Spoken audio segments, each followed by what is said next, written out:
किशोरी जी को मयूर बहुत प्रिय हैं और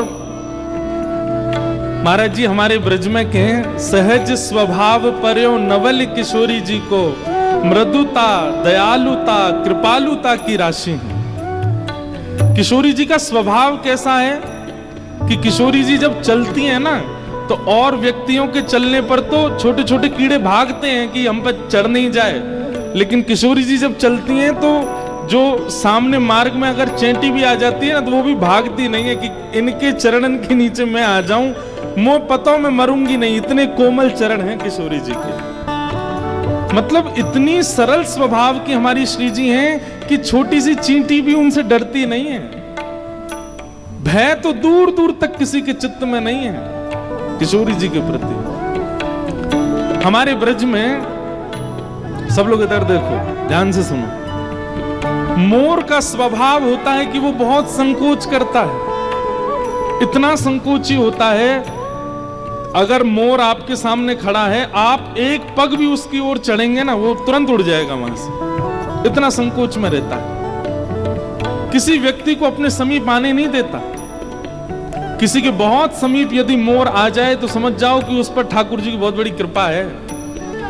लेकिन हमारी किशोरी जी ललिता के पास नहीं आते, विशाखा के पास नहीं आते, इंदुलेखा के पास नहीं आते, चित्रावली के पास नहीं आते, लेकिन किशोरी जी जैसे ही अपने हाथ में दाना लेकर के बैठती हैं, असंख्य मोर प्रकट हो जाते हैं और बड़े प्रेम से किशोरी जी के हाथों से वो दाना चुग करके पाते हैं।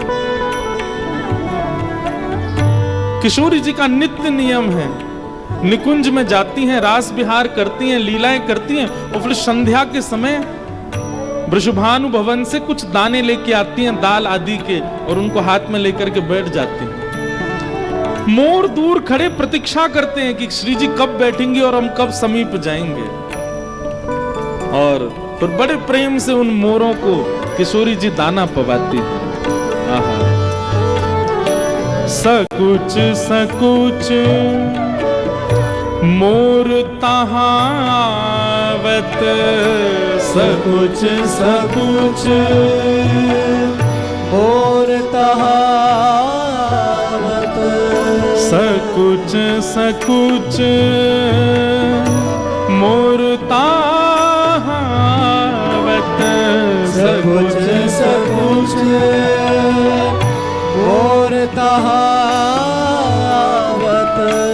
प्यारी अति हर्षावे, प्यारी अति हर्षावे, प्यारी अति हर्षावे,